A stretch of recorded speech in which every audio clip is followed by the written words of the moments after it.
So we have a full house here at Tropical Nomad. We're here every Monday at Tropical Nomad. I think I said that already. So tonight is all about, one of the things which a friend over here, Oki from Bali Investment Club, many years ago, maybe two, not that many, he told me about a book called Regional Advantage. And this book was about how do you create a thriving ecosystem.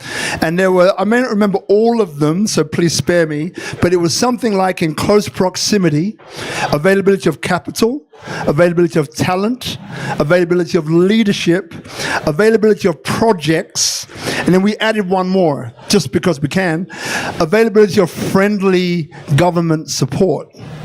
So one of the things here in Indonesia, because this is SpeakuP Monday, Destination Indonesia, is when it comes to the availability of capital, a lot of projects have a bit of difficulty, especially those which perhaps don't have Indonesian or foreign connections. So tonight is really all about, well, what is the future? And Tobi's putting together a fund of 100 million, which is no small number, by the way, which is really about, sustainable, how do you fund sustainable projects in Asia/Southeast Asia. So we'll get more into that in a moment. So my name is Robert Ian Bonnick. Many of you know me as, was a tourism architect, but mainly it's a growth strategist here in Indonesia, helping both medium and large-sized companies find ways to really get to know their customers, connect them to their business here in Indonesia. The second part is a gateway to Indonesia as well for local companies that want to expand, right? So the model that we use is really all about you have collaboration and you have duplication. Why duplicate when you can collaborate, right? Very important. So I'm going to read from my piece of paper here because I can. So these are some of the things you're going to learn tonight. So number one, strategies for advancing sustainable enterprises that positively impact human well-being and biodiversity. Second one is about insights into launching a $100 million climate and sustainability fund for Southeast Asia. And then the third one is the role of sustainable financing in shaping the future of industries like commodities, ecotourism, and sustainability. So if you're involved in that area, it's going to be a great show for you. For those who are here, and this is why you come in person, people, is you get a chance to ask questions and to interact with those who are drawn to the topic, which is quite often those that you need to speak to next, the next cycle, the next step in your success. So look, Tobi, maybe just to help us out here, Tobi Nagy, I think I pronounced it right today. This is good. If you could please maybe introduce yourself today so people get a good idea and an understanding of not only who you are, but what brought you to this particular field of sustainable financing in Southeast Asia. All right. So that's a good question, actually. So I've 30 years experience as an entrepreneur. So my first business was fashion. And believe it or not, fashion is interesting. And that's where I made a fair bit of my money as well. But over the years, what I realized was really, the environment is really suffering. And I remember being at university, and I had this book it was called The Greenhouse Effect. And this was back in 1989. And it was a really thin book. And I thought, this is interesting. And I started reading it, started talking about all the aspects of the different types of greenhouse gases. And I thought, this makes sense. Because from my background as an engineer, I'm an industrial engineer. I'm also part of my, major or minor was in ecology. So one end I was engineer, the other end was about ecology and sustainability. And that allowed me to sort of overlap ideas, because it isn't just about progress. It's about progress with a purpose and progress with meaning. So coming back to that book, when I was at university, I started reading this. This is before we all talked about greenhouse gases and sustainability. And what I realized at the time was that when you look at the first law of chemistry, and it says matter is neither created nor destroyed, right?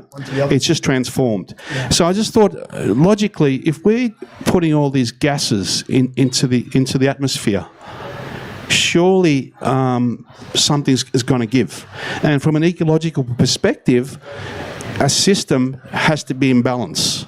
If it's not in balance, then things break out. And we can see like things like disease break out, hurricanes break out, or whatever it is. You know, these days we're seeing the climate change. So I was really impacted by the fact that being an engineer, of course, we always talk about building stuff and progress, but not all progress is good.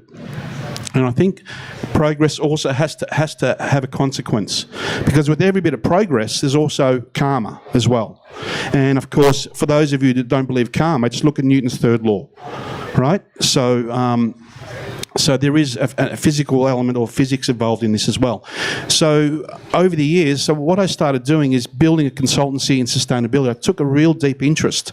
And one of my passions, of course, being an ecologist or having that field, was my passion for biodiversity. And what I was seeing is biodiversity was just getting knocked. You know, orangutans getting thrown out of the forest, all these things.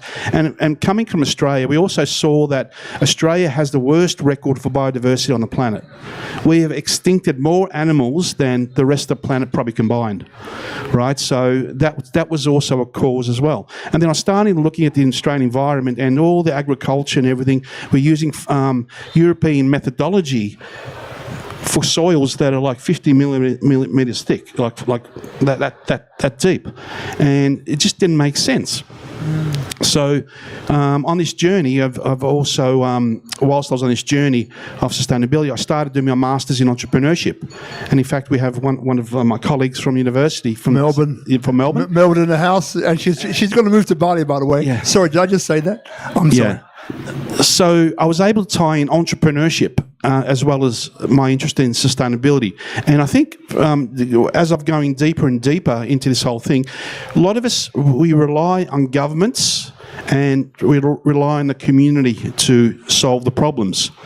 The reality is only combined with business can we solve the problems. And that's a little bit of a deep thought, because governments aren't good at applying capital in terms of efficiency, right? Businesses are far more efficient. And of course, when you talk about capital markets, they're far more efficient at allocating capital, because, you know, when you're responsible for an investor, you've got to make sure that the capital is allocated correctly. You know, there's two things, because I can see with you, you're a professor as well, and professors, who's a professor in the room? Just raise your hand. I know there's a few. Professor who won't raise his hand. Professor who will, thank you very much. So I know that professors give lectures, right? And normally it's just a one-way monologue. So I've got to cut him off. He's Aussie. He speaks really well, and he's a professor. I better cut him off pretty soon. Otherwise, it's going to be one way. Joking aside, there are two episodes that I really want people to watch. So one was inspired by Mr. Kotick over here, Alex, and that was we had a leading futurist on the show, a guy called Professor David Schreier, right? So MIT, one of the leading futurists in the world. Another one was an incredible lady called Dr. Melanie Rybak. And so she was voted one of the 9 most innovative women in the European Union, and was also voted the most important person in the Netherlands. And she's got this cybersecurity background, but the thing which is remarkable about her is that she's all about next generation social enterprise, but not disbanding or destroying what entrepreneurship is now, but where can we take it in the future in a more responsive direction without laying waste to what there is now, you know? So just in what you're saying prior to this about, you know, business needs to take the lead. I mean, governments are really good, you know, at, giving something a rubber stamp, at distributing the message, basically helping you to be heard, to be seen, to be endorsed. But then, as you mentioned before, you know, it's business and entrepreneurship which is driving this forward. So maybe a question that comes up for you is that, you know, being that entrepreneurship is such an important driver for you, and before we took part here, we've seen lots of different entrepreneurs who were in the audience, right? So maybe one question that comes up is that in the sustainable space, right, which you're in and many people here are in as well, like what if there were 3 things when it comes to succeeding in sustainability projects, what would you say that those 3 things would be? Okay, so the first thing, it has to be a big problem. The bigger the problem, the more opportunity it is. The more complex the problem, the more money you can make, right? And the reason why I say that is because everyone balks at solving complex problems. Like, think of poverty. If you can solve poverty, I think you can make money. So what was the other part of the question? Yeah, so three kind of things, or three, let's say, like a playbook, if you like. You know, what three strategies? One is, as you mentioned before, make sure it's a big problem, and big and complicated even better. Right. So there's a definite demand for it. If there were another two, what would you say there might be? Well, my experience of dealing with entrepreneurs is that they focus too much on the solution, the technology, or the idea. And let me tell you, the idea does not matter, right? What matters is the problem.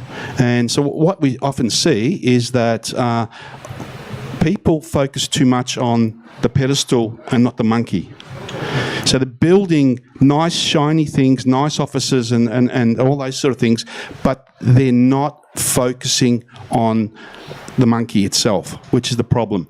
I guess the other thing that I always come across in sustainability is it has to make money. If it doesn't make money, and look, making money is okay. It's what you do with the money. It's important, because you want to go to Tibet, or you want to go to India. You want to build a hospital. It takes money, right? It's what you do with the money and how you get that money is really important. So more along the lines of, it has to be ethical and honest. So otherwise, it's simply not sustainable. And we get to see so many really good projects and good ideas, but they just don't stack up in terms of finances.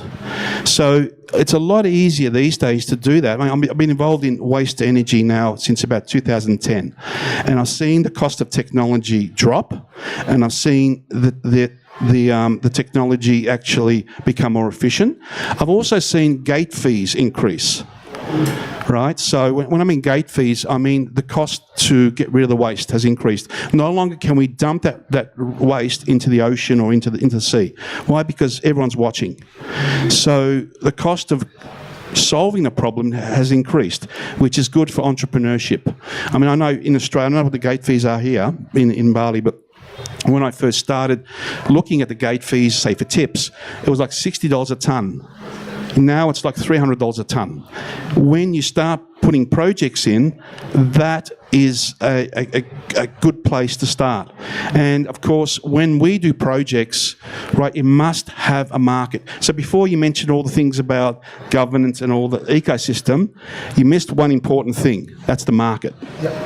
So it must have a market, it must be big enough, and it must be able to afford what you're doing. Love it. Love it. Right, so the three things, yeah? I love it. Now, this question will sound quite similar, but it's a little bit different. So because you're building this fund and you're in a position to, there are many projects here that maybe would really appreciate some funding, right? So it's something which I picked up along the way, right? Which is, if I remember all five of them, I'll be very proud of myself. But for people that are pitching their project at you, meaning I want to secure some investment from this person, you know, there were five things that like a bit of a playbook that I kind of established. One was, what is it?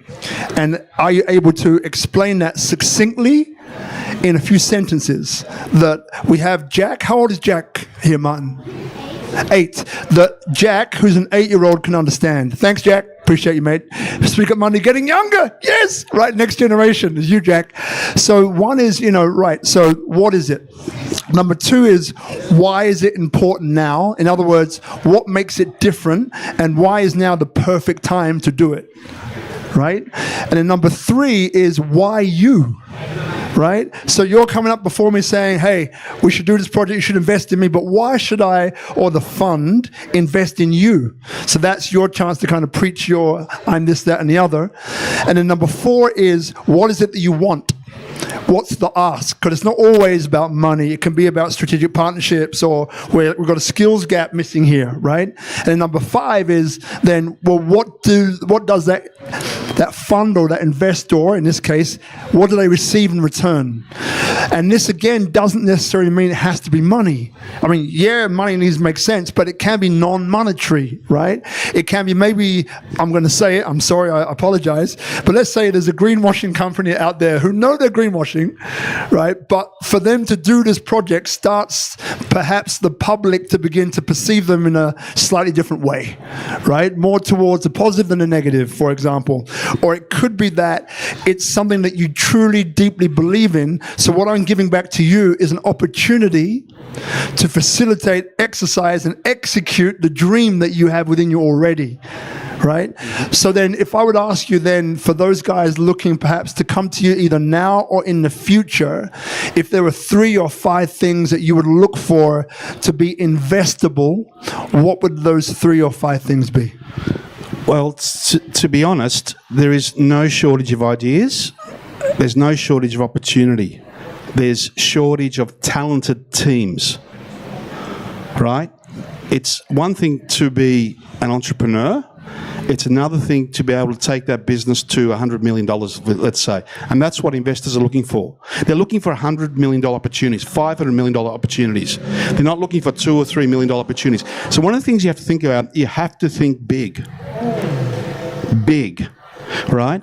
And coming back to, are you the person? Because this is always the question I ask, is that literally, if I'm a fund and I'm going to invest in you, this is a 10-year relationship. Actually, longer than a marriage. Yep. Average marriage lasts for 8 years, right? In Australia. So if I'm going to get in bed with you, I've got to like you. Yeah.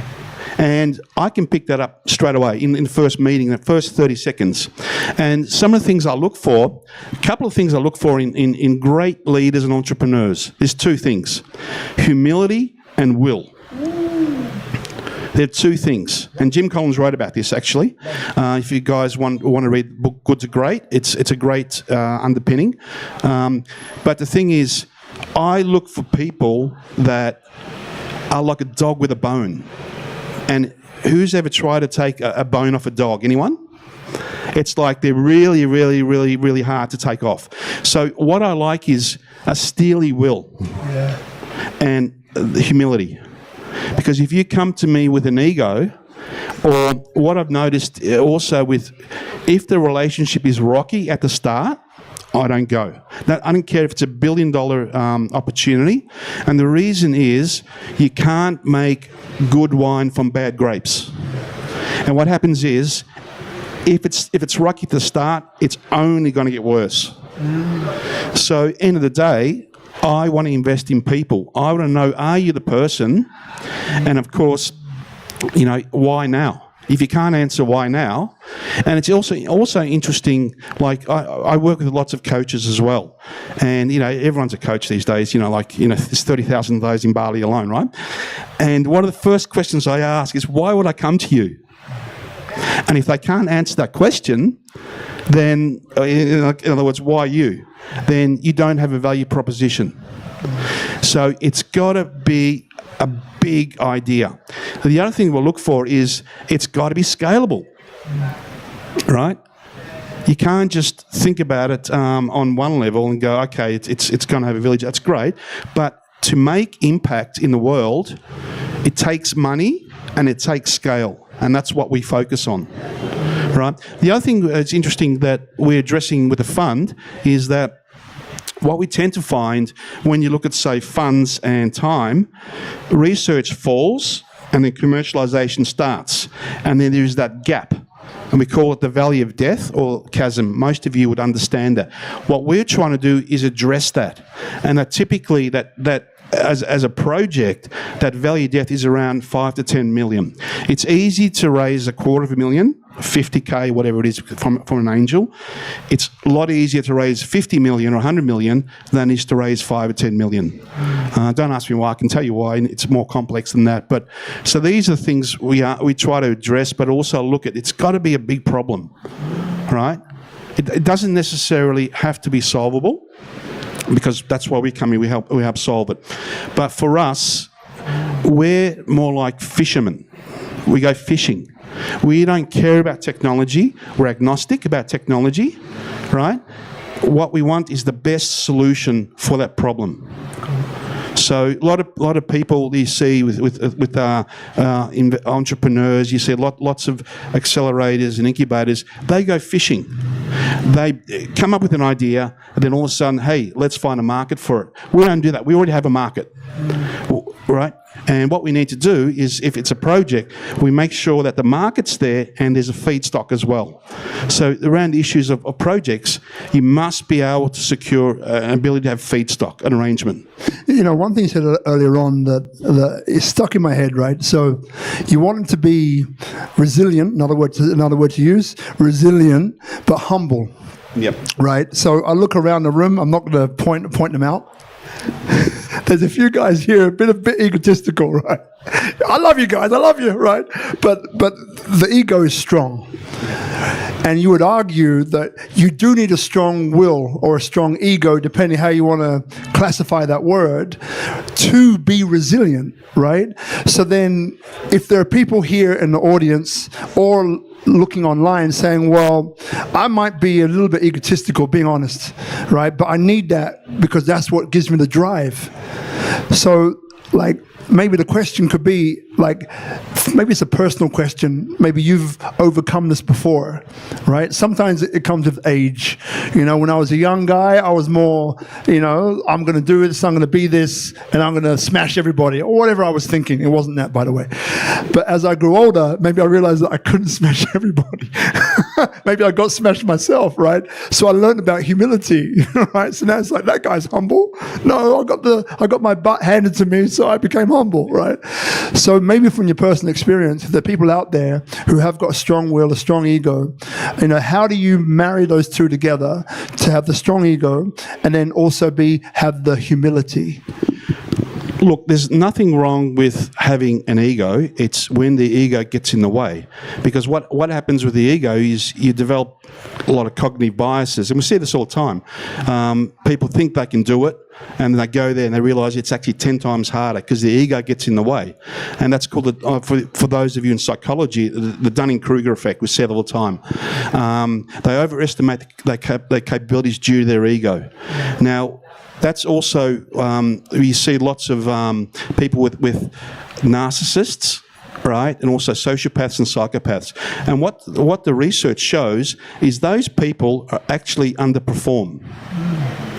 So having a healthy sense of ego is not a bad thing. It's when you have that ego that it sort of blinds, gives you cognitive bias. And there's 4 major cognitive biases that I work with. And one of them is the Dunning-Krueger effect. And you see that with, say, Trump. Right? He suffers from Dunning-Krueger effect as well as cognitive dissonance, but he just thinks it's a lot easier. And the reality is entrepreneurship is 100 times harder than what you think. And the only way to get that revelation is to overcome your ego and eat humble pie occasionally. Because for me, when I make a mistake, it's not failure. It's a learning opportunity, right? But if I repeat that mistake over and over, then it's a failure, then I'm an idiot, right? Because there's something in my cognitive recognition or cognizance that doesn't recognise my patterns of behaviour. So yes, and often people with big egos, it covers that. It actually covers their own insecurities. Yeah. Thank you. I'm going to quickly go to our questions here. By the way, in the audience, in about 15 minutes, you're going to have a chance to ask your question. So if you want to write something down, feel free to do so, okay? So one of these questions here, strategies for advancing sustainable enterprises that positively impact human and well-being and biodiversity. What would be your answer to that one?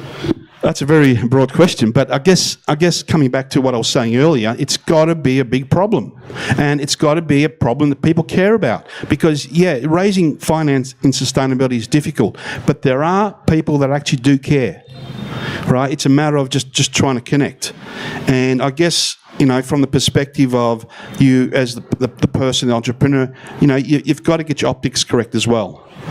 So nobody's going to, with all due respect, nobody's going to listen to a hippie, right?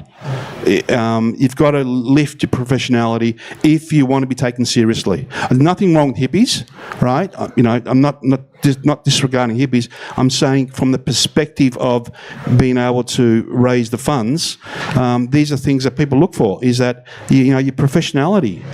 It's got to be a problem that people care about. At the moment, people are caring about air, water, soil, and food. These are the four most important things currently.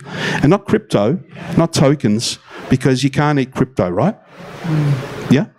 With all due respect to crypto, but yeah. Okay. And so, insights. So you're out there. Tell us about the fund. You're raising 100 million, maybe where you are. But what are some of the obstacles that you're facing? Because again, I know some people in the audience who are also funds, right? They're either raising right now or they've done a great deal, right, to help. I mean, Bali Investment Club has done a great deal. Abundant Impact Ventures. There's a few others here, right, which are doing things. So for you, looking at them, maybe them thinking, well, I want to perhaps be in that position to raise. What are some of the obstacles? I wouldn't call them challenges. I call them obstacles, meaning to be negotiated, right? So what are some of the obstacles you faced, and what are some of the insights that you didn't know going in that you're realizing now? All right, from the fund perspective, what we're noticing is, and it's quite interesting because I've spoken to about 150 people in the last 4 months around this, and one of the most interesting things is around the source of the funding in terms of investors. When you deal with Asian investors, they do not care about sustainability. They care about the return. Oh, and it's sustainable, great. Right? You talk to Europeans, they're about 15 years ahead. They really care about the environment. So you've got to be able to find the right type of investor as well. And with what's happening at the moment, there's lots of funds flow into Singapore, and I looked at the foreign direct investment just for 2023 in Singapore was about 1.9 trillion, right? And that is more than the rest of the Asian nations combined. I think like Indonesia had like 200 billion or something by comparison. So one of the things, of course, is you've got to get the optics correct as well. And one of the most important things is trust. Because when I look at someone and I want to know if I'm going to get the money back. And if I don't trust you to return the money, how am I going to invest in you? So you've got to be honest with yourself and say, if I gave Tobi $1 million, would you trust him? Right? And so there's a lot of trust involved and a lot of personal relationships involved as well. And I think building personal relationships. Now, one of the things I learned with investors is most people go up to investors and say, "Can you invest in me?" Right? That is a no-no. Right? How I do it is I go up to investors and I'd say, "Can you give me some feedback?" Ask for money, you get feedback. Ask for feedback, you get money. Right? So your approach has to be different. You just don't go up to an investor and say, "Can you invest in my company?" Right? It's the last thing they want to hear. So what you want to do is you want to stand out the opposite of what everyone else is doing. Right? So ask for feedback. And in some instances, I've been to angels and say, "Look, can you give me some feedback?" And they say to me, "Why didn't you tell me about this?" Or, "When you're ready, come and see me." Right, so that's an important thing is to try and try to position like your power of authority. Now, obviously, investors have got a power of authority up there, and you come along as the humble entrepreneur and you want to get money, and there's a power play difference. So you've got to be able to change that frame, right? And the frame is more about building a relationship and coming to the point where you don't feel like you're desperate about the money, because investors smell desperacy. So I'm not saying be too cool for school, but it's got to be a strategic play, right? And you've got to be able to actually frame it in a way that allows you to have an equal level positioning. Question for the audience. See if you're with us, which I believe you are, but hey, you never know. So quick raise of hands. Anyone here is raising capital, raise your hand. Be honest, raise the capital, raise your hand. Beautiful. Anyone in here deploying capital, raise your hand. Deploying capital. All right, cool. Now, if you're smart, the ones who are asking will be looking around to see which ones are deploying. There were two just over here, by the way, so maybe have a chat to them afterwards. So, okay, question. Southeast Asia, what is the big problem that you're solving? I feel I know what it is, but I'm not sure if everybody else does. So why are you setting up a fund for 100 mil here? Why? Look, a number of reasons. Strategically, Indonesia is going to be it's a post-China thing. So all the things are moving out of China into, well, the next biggest market really is Indonesia. It has nearly 300 million people. I believe about 50% of the population is under 30. Right? Even more. Yeah. Well, even more, yeah, I believe. But also, the problem with Indonesia, it's still not a really good market because it's all a market of just transactional, like a consumer market. People buy stuff, but not on a high level. But what we're seeing with Indonesian companies is they're now being forced to follow what's happening in Malaysia and in Singapore in terms of ESG regulations. Now, I think from my last, I had a look, I think there was about 600 companies on the IDX, in the Indonesian Stock Exchange, and only 40 of those had ESG, met ESG requirements. And that opens up opportunities. The other big opportunity here is, when I was doing my research, there's $126 trillion need to be invested so that we can get to net zero by 2050. 126 trillion, right? Now, it's only 26 years away, right? I don't think we'll get to net zero, but the point is we can try, right? This year, there's been $2 trillion raised just in sustainability and climate alone. Yet it's not even a full year. And out of that is about $300 billion required just for Southeast Asia per annum. That is a huge market. And the other thing, of course, there is government regulations, there's community regulations now. You know, people just can't be dumping stuff. So now we need to take responsibility. And given the fact that when I look at Indonesia, it's a commodity-driven market, you know, nickel and coal and all that. But it has to change. And now is the right time to be in this place. And I think Bali is probably one of the better places to be here because it attracts the right types of people with the right thinking. So it's sustainable, left-leaning, liberal, whatever you want to call it, I don't know. But I think Indonesia is a huge, huge, huge opportunity. Yeah. So the final question before we go to questions from you, the audience, right? So remember, by the way, after this, about 5 minutes time, if you have a question, raise your hand. When this microphone comes to you, or another one, probably one over here, remember, those who arrived a little bit later, don't do this. Because we can't hear your question. These mics are very responsive to being directioned at your mouth, literally. So please make sure you do that.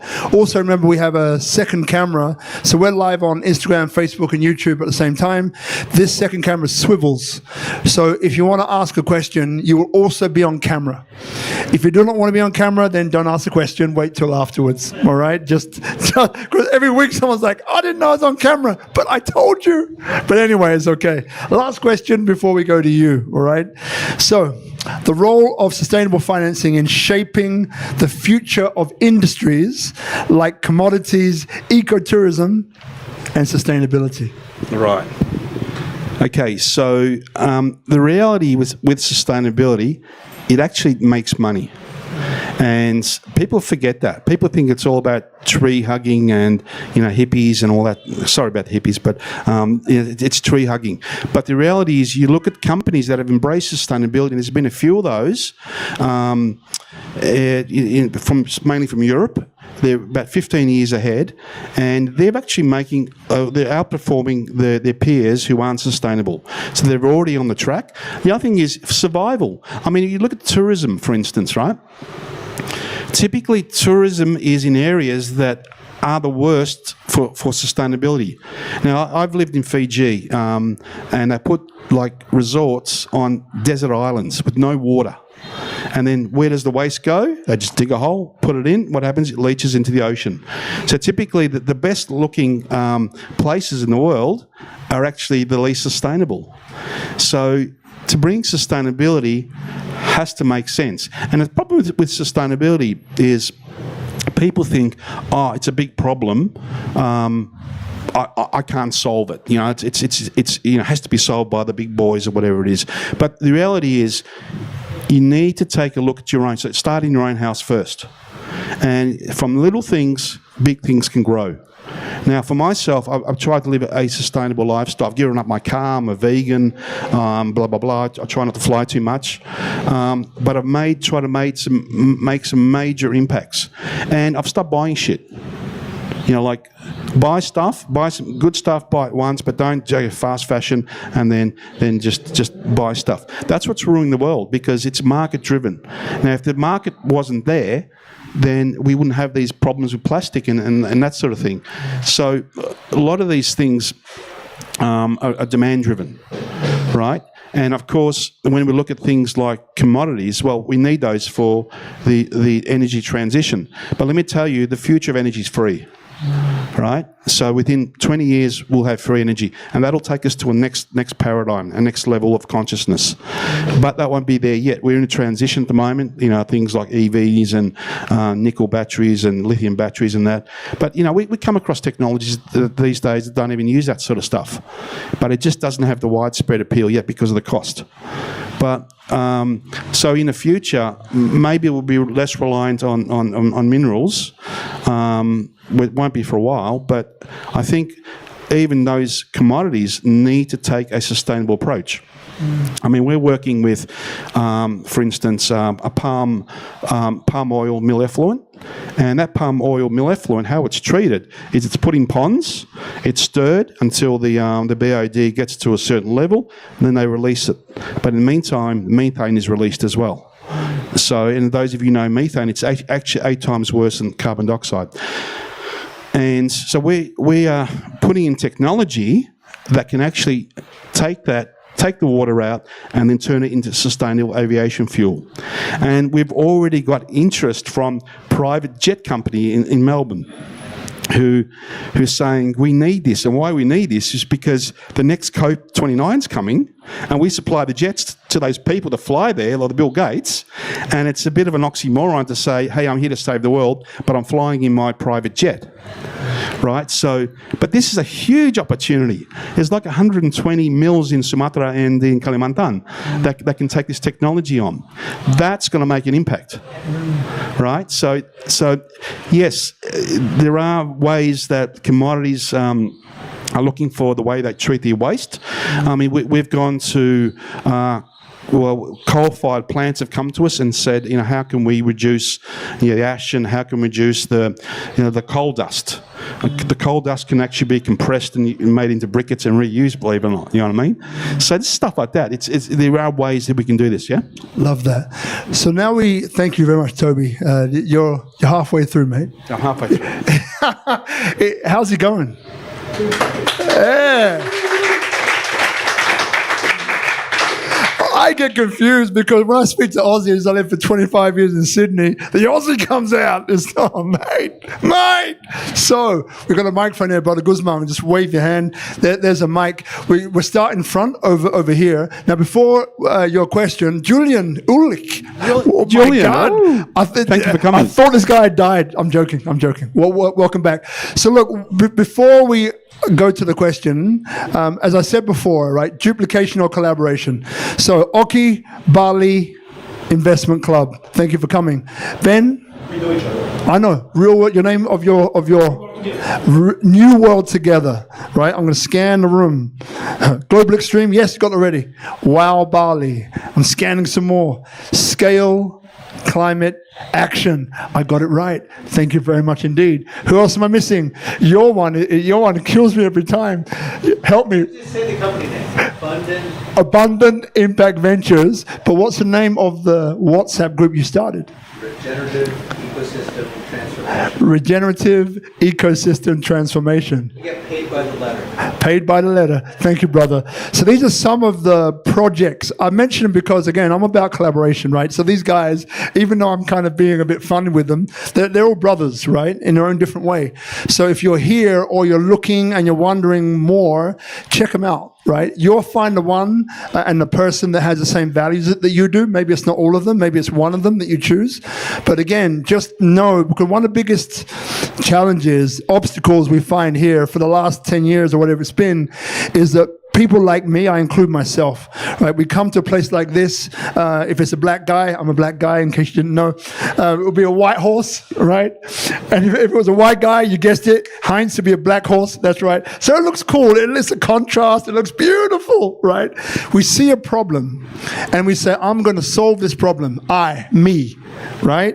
And then we run over to it and we do our best to try to solve it, forgetting the fact that there's also collaboration, which means, why did I just stop for one moment and say, is there anybody here who may have got off their horse by now? Is there anybody here who's trying to solve this problem now? And if they are, can I support them? Right? Can I have a conversation with them to find out, do they need help? Do they even want help? Sometimes it may be the case they say, I don't want your help. And if you think you can do a better job, then go for it. But most of the time, people don't even stop to think. They just act because they're on some notion that they're there to save it, right? And I've seen it so many times, as many of you have, more so than me. So again, I'm saying it very clearly and purposefully. And like I said, you're going to have a word about this, so it's coming back to you. But just be aware of that. If you're here in the audience, if you're looking online thinking, hey, I've got a problem I can solve, that's awesome. Check to see if someone is doing something about it first before you dive in. You got something to comment about that? Yeah, I think what I noticed in Bali is that it's very fragmented. The sustainability movement, and I think unity is where we're going to get things happening. Even you might be competitors, but let me tell you, it's very rare to find a competitor in exactly the same spot. So often you find competitors are competitors, but they're in can be different lanes or whatever it is. So I think collaboration is really important, but also unity as well, because the only way we're going to fight the beast or the dragon is really through unity, not divide and conquer, all that nonsense. Yeah. Love it. All right. So just before we go to your question, we'll get you mic'd up. SpeakuP Monday, unity and diversity. People inspire people. These are the two legs we stand on. So thank you, Tobi, for reminding me. Over to you, my brother. So just wait for a moment, and then you'll get the volume, and the camera will swivel to you. All right. Thank you. So Y Combinator says, do something people want. I want to hear what is your slogan.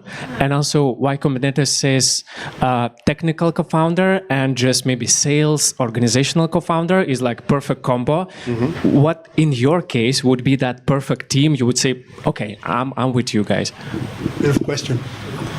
Ben, grab it. Okay, so on the first part is my slogan is solve a big problem, a big hairy problem, right? And solve a problem that affects people, that people care about. Water. Hey, there's no shortage of, there's a shortage of water. No shortage of people in water. So that's the first bit. The second bit. What was the second part of the question? Sorry. What's the perfect team? Oh, the perfect team. Okay, in technology, what I tend to find is you've got to have a coder on in house, right? Well, the reason why you need to have a coder is because when you are doing the MVP and the customer says, I need a change, you don't want to go to India and wait a week for it to happen. You want to be doing it overnight and deliver that thing. The other thing is you need sales. You need a person that can do sales. And having two techies is not a good combination. Having 2 salespeople is not a good combination because nothing happens. It only happens with engineers. The problem with engineers, being it myself, is they think their shit doesn't stink and they think they've got the best solution. They haven't really removed themselves from the market side of things. So you need someone that understands sales and marketing. Not only marketing, but also sales, can actually go and do sales, and the best founders are the ones that can do demos. They don't send their CTO to do the demo. Steve Jobs never sent his CTO to do a demo. So real CEOs can demo. All right, so, yeah. Great questions and a great answer. Before you go, Ben, so 2 things that I want to do. Hi, Dai, I'm going to put you on the in a minute, so be ready. So basically, we're in a nation, right? So Indonesia, as you said, almost 300 million people. For those who don't realize, get this number right, Robbie, it's 700 plus cultures, 500 plus languages. Let that one sit. The average age is 27. 27 is a very powerful number in Indonesia, right? 27 is the average age. Now, in Bali, one of the 17,000 plus islands, is one of the only living cultures in the world. So think about this. The motto of Indonesia is unity in diversity. Bhinneka Tunggal Ika, right? So you're in a country, and thank you for bringing it up, Tobes, because it wasn't in my frame, where unity and diversity is like the ecosystem, it's the ground, it's the thing that connects everything, right? So when you explore that and use that, you're in a place that's already in harmony with that. Now I'm going to hand this mic to my brother Haidai, Professor Haidai, before your question, and I want you just to comment on that, my brother, because you're here. Let's use you. Can you ask the question again, or? Your cosmology Bali style. What is Bali to you? Well, Bali serve 100 million tourists a year. And so Bali is no longer the same when I first came here 18 years ago, where it was a sustainable and regenerative culture. It was the only living culture in Asia, for sure, that's still intact to its identity and completely sustainable through its process. But now, what Bali is to me is a symbol. Because as I regenerate this in Africa, as I regenerate their development in South America, pretty much all 7 continents of the planet, I come to realize that Bali is suffering and having cultural identity and overdeveloped because of us that are on the outside. So now I look at Bali as a symbol that you want to talk about a big problem.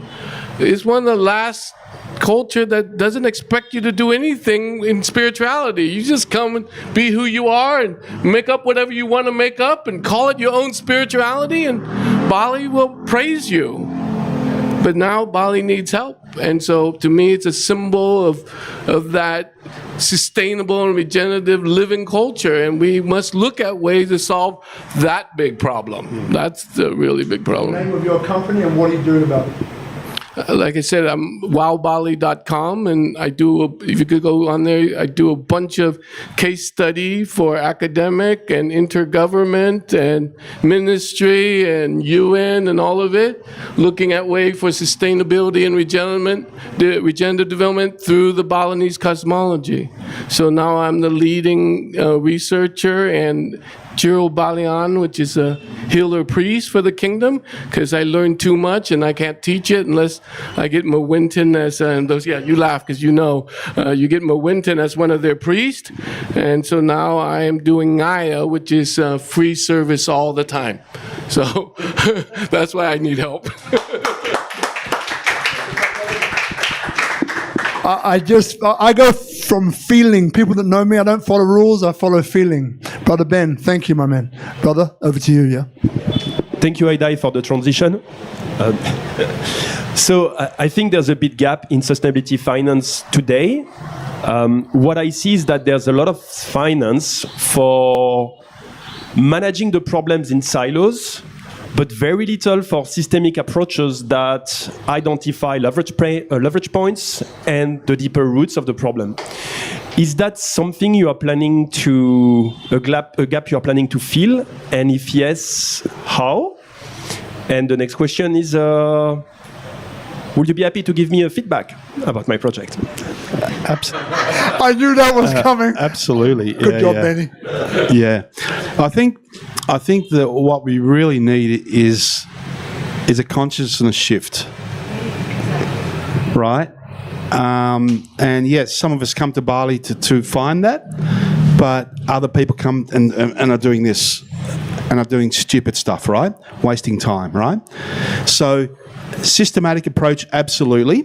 And within our fund, what we're doing is we're looking at particular projects that can make an impact, and then we're seeing how they can relate to each other. So across like, well, horizontals really, from our perspective. Like for one of the things we're doing at the moment is we've got a company that's cleaning up oil with booms, right? But what happens to the oil, right?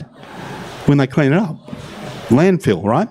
So one of the companies we're looking at is an oil recycling, setting up an oil recycling facility in Jakarta, for instance, right? So, and we look at those strategic alignments throughout the whole thing, because for us, we have quite a really broad portfolio, right from soil regeneration, right through to meat replacement, right through to heat exchanger efficiency in oil refineries, right through to wave generation, those bobbing things that go up and down that generate renewable energy, right through to wind turbine blade recycling, solar panel recycling, right through to waste energy. We're trying to integrate everything. And you're right, it needs a transformative approach. To have a transformative approach requires a different way of thinking. It requires not your traditional way of looking at the problem, but getting people together to try and look at this from a different perspective. And one of the things that it's really, really good, if you have polymaths or people on the spectrum, we've got a polymath on our team. And he looks at the problem in completely different perspective. Not your traditional linear. If you're an engineer, that's him. You will get an engineering solution, let me tell you. You know, like, you say to an engineer, can you create a perpetual motion machine? They say never, because it goes against the laws of physics. Yet you put perpetual motion machine on YouTube and there's people doing it. So it requires a different way of looking at things, because what we've applied in the past ain't going to work, and it's got us to where we are now, in the shit, right? So, and we also have to make sacrifices. Let's face it, right? Yeah, we're comfortable. We've got our iPhone Pro 15, all those things, our latest PCX scooters or whatever it is. But we have to make sacrifices. Each of us has to make a conscious decision and lead by example. Otherwise, we're just going to get the same thing over and over. So hopefully that's answered your question in a roundabout way, yeah? Perfectly, yes. Thank you. Panji, are you here? Yes. Please reach that microphone back to my brother. Hello, Mr. Panji. Over there, yeah. So Panji has no idea that I'm going to call him up, but this is how we rock and roll here, baby. So Panji, what I'd love you to do, all right, and we'll keep this as concise as we can, maybe just come forward, actually, so people can see you. Maybe just start by introducing yourself, yeah? Just who you are, what your company does, who you've worked with, i.e. the airport and those ones, and is there anything that you're looking for? So, who you are, what your company does, and is there anything that you're looking for? Yes. Over to you, brother. This one right close to your mouth. Okay. Thank you, gentlemen. Introduce me. My name is Panji Astika, and I'm sorry my English is not too good. I'm just trying to describe what I want to say. I have a company, name is PT Amanite. My company is doing wastewater treatment, water and wastewater treatment. I found the company 24 years ago. 24 years ago? Yes, 24 years ago. I'm a mechanical engineer, but I'm not a good businessman. But our company is one who registered in the e-catalog of Indonesia, government of Indonesia. So we already install around almost 1,000 project, small and big, all over Indonesia. And one of your biggest projects, if you let the guys know, which airport? I design and install the new wastewater treatment for Ngurah Rai International Airport.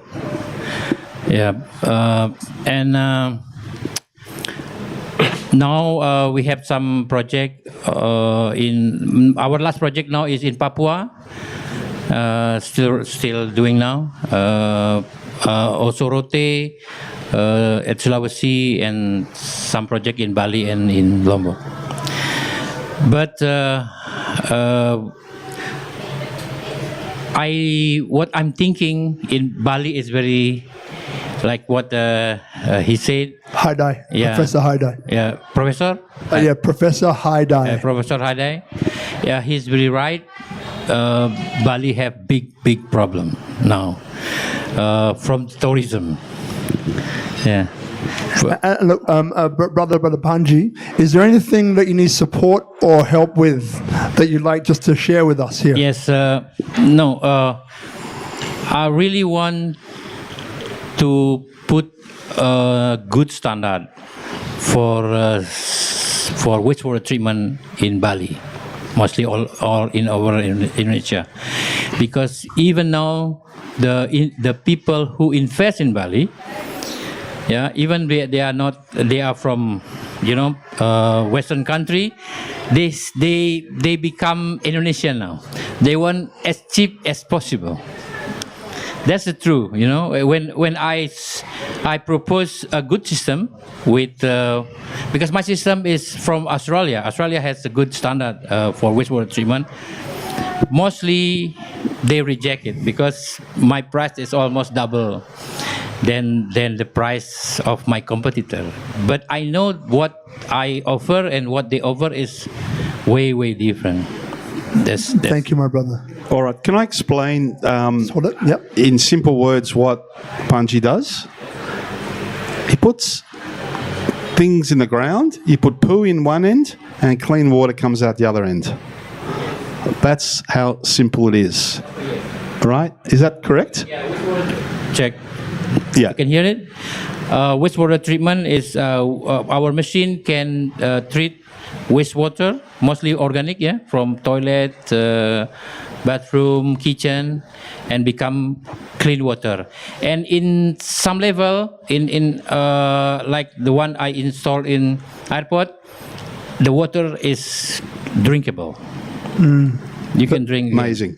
Thank you, Brother 100%. Panji. Just give him a round of applause, please. Thank you. Thank you, my brother. Thank you. Thank you. We pass the microphone forward. Yeah. I'm actually now I'm looking for a new partner because next year we will have a big opportunity all over Indonesia. I heard there is 1,100 project for government clinic. Government tender release. Yeah, tender government clinic. We will have 3 big project in Bali and also at the IKN. Wonderful. So my company now the scale is very small. I need a new partner to make sure that I can reach the opportunity for next year. Panji, thank you very much indeed. So, as you said, if you pass the microphone forwards. So, Panji I've known for some time, right? So, has a great business, maybe not a great businessman. His words, not mine. So, again, and he's looking for a partner, a business partner here who can help him to scale because there's enormous amounts of work coming down the line. So, just see Panji. Next, so we push microphone. We have a question over here, right? At the back over there. Any other questions? Raise your hands. We've got one here. We'll give it to Professor. We're going to come to you, my brother. We will. But so, Brother Guzman. So if you put your hand up, Haidai. So we'll get to Haidai first, and then after we'll go back over here. And we've got a few more questions, and we'll begin to wrap. Yeah. I'm very interested here. some of more the frontline investment. Like, you know, right now there's a lot of movement in sustainability and regenerative development in the, you know, we talked about it, inner development goals, which is people working on themselves.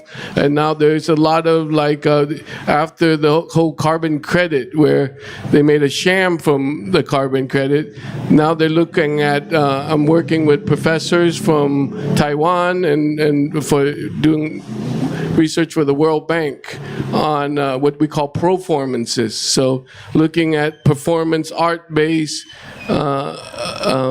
dynamics for optimal regeneration, because we must have outcome more than output. If you can shed some light on that, I find that very interesting, especially here for Bali. They need to hear more about that type of work. Yeah, so that's my question. Can I just say, yeah, that the carbon credit sham, I think, was revealed by the Daily Mirror that 95% of all carbon credits were fake. Now, in our fund, we do not look at carbon credits, right? We look at the business model. The carbon credits, if any, they're great, but they're only very nascent and a small part of the thing, part of the whole process. They're just the icing on the cake. Now, if you give us a project that's based on carbon credits, that will not pass the investment committee. That will not fly. It's just because, you know what, they could be 15 euro cents or they could be 75 euros. We don't know, right? And I know from my own experience, people have stacked it up, renewable energy, going, oh, great, we can get 30%, 35% returns. But then the whole price has collapsed. So it's negative return. So we'll try to avoid those. So if that, hopefully that answers part of your question, yeah? Thank you. My brother, you've been very patient. Thank you for waiting. Over to you. Welcome. So my company is actually specialized in recruiting finance candidates, and I've seen a surge in demand of candidates with the focus of ESG and sustainability. So my question for Tobi would be, what is the main difference between traditional finance candidates regards to skills, mindset, and also in the actual work they do? For us, we work with people that are primarily passionate and focused on sustainability first. So I think if you don't have that passion, you don't understand or try to understand sustainability, because it is complex, and sustainable financing is a very complex area. But the thing with sustainable finance, it is coming. And traditional finance is going to have a premium on there. So unless you're green financed, so it is coming. So if you are into finance, you really need to be able to understand, I guess, the ESG model, the environment, social and governance issues as well, and the quadruple bottom line and all that sort of stuff. You need to be aligned with the UN sustainable goals. You need to have an understanding of that. And what we're noticing is there's lots of investors out there, but only a fraction of those actually understand sustainability, and why? Because it's still complex. There's still, we don't know which types of systems we're going to use for measure ESG. Is it SASB or is it whatever it is? So we still haven't figured that out yet. So, but I think for finance specialists, I did a course in ESG financing through Columbia University because I myself just didn't have a clue, right? But it put me up into understanding where the market is moving. And I think that's important to try and pull on people that have at least a passion and are willing to learn about what is coming up next. So I hope that's answered your question in some form, but yeah, have purpose and have a focus. Pick those people when you work with them. Right.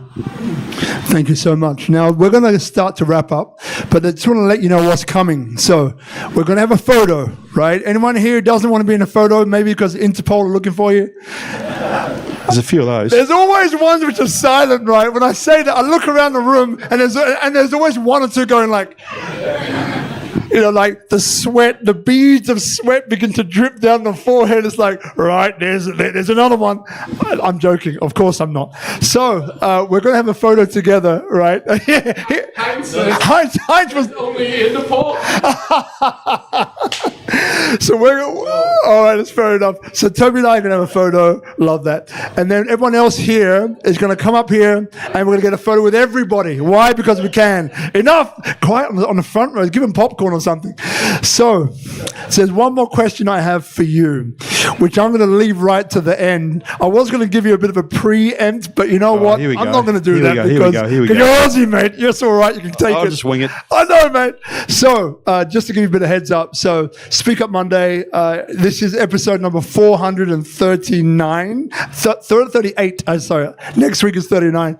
Next week we have the leader of Startup Grind, a guy called Prem. Some of you know Prem already. Yeah. Brilliant guy. Startup Grind is, I think, the largest network of startups around the world, right? So Prem is a leader here in Bali in Indonesia. So he's a really good guy to talk to about startups. So if you're interested in the startup world, how to do it, how to be better, how to raise capital from people like this, come next week, have a chat to Prem, very good guy. So SpeakuP Monday, as I mentioned before, it's been 4 or 5 years since we've been doing this every week, sometimes twice a week, because why not? Because when you can, you can. When you're inspired, and you do it. So we've been doing it, and we'll always do it. So we've been, We've been endorsed by Forbes Business Council, recognized and endorsed by Ministry of Tourism and Creative Economy, Bali Tourism, number one Bali, number one Bali change maker. There you go. There's a great award for you. So we've done a bunch of things, right? Thank you, my brother. But why did I bring it up? It's very simple. There's two things that underpin what we do. Number one is unity and diversity, which is a motto of Indonesia, where we all sit, where we all draw our energy from. Number two is that people inspire people, right? And we do.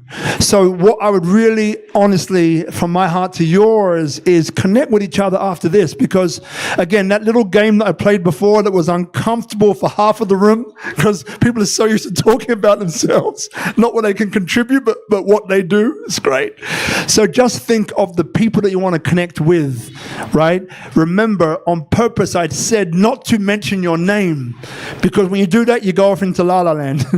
So it's a great way to network, because then it's like, hey, I love what you had to say. I have no idea what your name is. Can you tell me more about that project that you're doing, or so on, right? So this is how we go. Just want to thank Tropical Nomad. We got Guzman, we got Hadis somewhere. Ayu's taking a break. I'm joking, she's not. She is. Ayu, thank you very much, my darling, wherever you are. So thank you very much indeed. Thank you to all the audience that has come along here tonight, some of which I recognize, some of which I've never seen before in my life. I love that. Who've been living in Bali for like 15 years. Where have you been? It's okay. And my team as well. Of course. Team over there. All right. And Tobi's team's Nodge. I keep want to say Nagi, you know what I mean? But it's Nodge, in case you're wondering. Nodge. So thank you for your team, which you can thank afterwards as well. Now we have a QR code that's by the water filter. So if you want to join our WhatsApp group or community, whatever you call it now, there's one way only. You just get to find out what's on next week and the week after and so on. There's no chat in there on purpose. So there's no cats, dogs, animals, nothing like that. I love those things, but not for this group. You want to join? There's a QR code over here. Feel free to join. Okay, Tobi, I just want to thank you before I get to the last question. You've been a great sport, mate. And again, 25 years I spent in Sydney, in Australia. So I feel like half of me, which half I have no idea, is Aussie, right? You can't beat the Aussies, yeah? At least in swimming. I know, mate. It's just something else about the Aussies that you got to love, right? The mongrel. That mongrel spirit, to me, is like, that's where the resilience comes from that you spoke about, in my opinion, right? But it's an Aussie trait that I think is a very, very powerful and important trait to get shit done. Sorry I said that word, by the way, French, for those of you who understand French. Get me done. Yeah. And that too. So the last question for you, right? We had a few of these 5 things, right? So what is it that you do? Can you explain it succinctly in a few sentences that our 8-year-old Jack can understand, right? We're going to test you after Jack. Only if Dad Martin gives his official say so. And number 2 is, why is it important now? What makes now the most important time in history to do it, right? What's that advantage of doing it now? Number 3 is, why you? So why are you the best person or entity or company to take this forward to the next step? The 4th one is, what is it that you're asking for? right? And then number 5, it can be non-monetary. Number 5 is what is the return? And it doesn't need to be monetary either. So the question I'm going to ask you out of those 5, and you know what it is already, Tobi, I didn't tell you, but you know, because you're Aussie, is why you? You're doing this $100 million fund. Why should people trust you? That is a really, really, really good question. It's a loaded question. Look, all of our team, they're extremely passionate about sustainability, right? So that's the core value. We put the values together, and it has to be led by sustainability because we care. We care about the future, and we care. So why me? Because I can, right? I look at the future, and say, well, it's pretty shit. Let's face it, right? But if it's not me, then who?